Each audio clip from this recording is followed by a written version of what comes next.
So it's a good opportunity for me to review a swing that worked on for more years now than we would probably care to remember.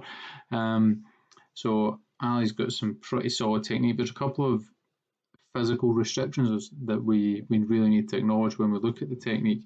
The first thing is that he had a long-standing injury to his left elbow wrist, I think. And what it means is that he struggles at times to try and get the forearms square, so running parallel to the lower body. In fact, you can actually see on this occasion the left arm just a little bit visible underneath the right arm, whereas the opposite's true with the lower body. And it does mean that he has to use the hands maybe a little bit too actively on occasion. It's actually more visible if we were to able to get the face-on camera angle, but I know that was a challenge for him to get. But if we were able to flip on 90 degrees, you would actually see that the hands are almost a little bit back from the golf ball, something we've worked on in the past, and again for a number of years is actually trying to get the shaft leaning just a fraction more towards the target, just to encourage a better takeaway, just so that he's able to use his body to set the club rather than having to adjust with his hands and arms. And in the past as well, when we've done junior coaching and things in the past, it became apparent that he was struggling a little bit to dissociate rotation from upper and lower body. And the consequence of that, you'll see in the swing, is just a little bit of movement, a little bit of loss of posture. So as we take the club back, the first thing actually I should say is I've drawn these lines in from a good posture.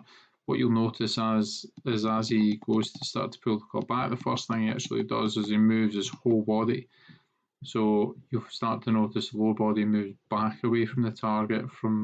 Again, from a face-on camera angle, you start to see a little bit of a sway to the right-hand side to initiate the downswing. It's something, again, that we've tried to minimise. How we've done that is basically just to introduce a TheraBand across the legs to increase stability. In the past, you would have heard Faldo talk about doing it with a beach ball or something, putting it in between his knees. The issue with that is that he's applying a force inwardly. That's not really what we want to do. We want to try and improve stability of the lower body so that this can turn a little bit more independently. So as we take the club back, you can see a little bit of work with the hands here to get the club into a good position. All the same, you can see that little bit of loss of posture that we spoke about as well.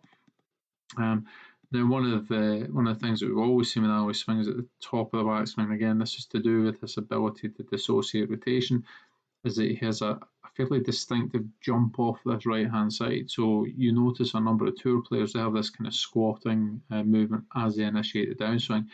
Ali actually starts to straighten up here, so you see the body return into more vertical position, and once again from this camera angle you would see a lateral shift towards the target.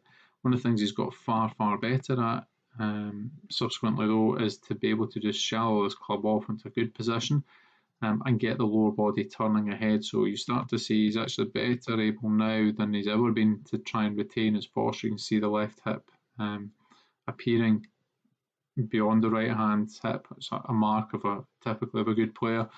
A lot of the time you find that most amateurs, this left hip never appears, and again it's actually pretty close to his start position. It's been hypercritical. We'd love to see it just behind that line, but it's pretty good. He's worked a fair bit to try and avoid getting the club trapped behind him. I think on this one perhaps a little bit, just a little bit behind him, so you can see the club face pointing a fraction too far to the right. And you can see him having to work the hands over to try and square that club head up. Ali having TrackMan at home, I've got access to some of the numbers from this, so it obviously makes it a little bit easier looking at the numbers as well. So, at club head speeds averaging 92 miles an hour with a 6 iron, which is pretty good.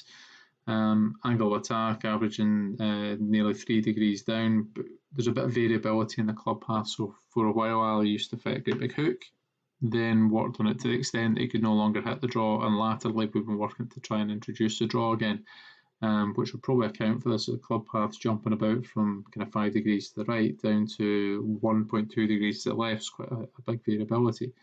But I do think if we can get the hands just into that more neutral position on the way down, so it's just a fraction behind them on this one.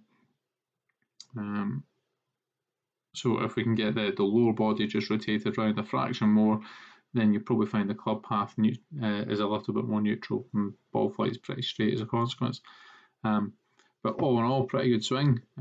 Something for you to kind of mull over, and yeah, let us know what you think.